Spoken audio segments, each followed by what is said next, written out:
Hello everybody, welcome back. Today as well we have got you another video. In this video I'll show you how you can access FPL app. But before that, please do make sure to like our video, subscribe our channel, and yes, without any further delay, let's get into it.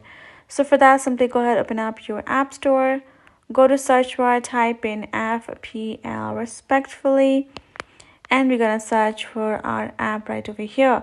We can see Premier League official app is popping up over here.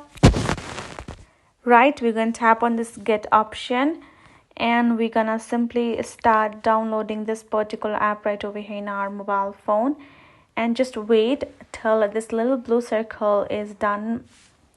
Right, once it's done, you will be able to get your app on your phone and can have access to FPL, and you can also create your own leagues and you can just use it and play it however you would prefer. Just have to wait, and now it will start being installed, you can see. And now tap on open, and there we go, app is now available for us to use. We can go back, we'll find it listed, and we can use it however we would prefer. So that is it. Hope this video helped. Thank you so much for watching. I will see you guys in our next video.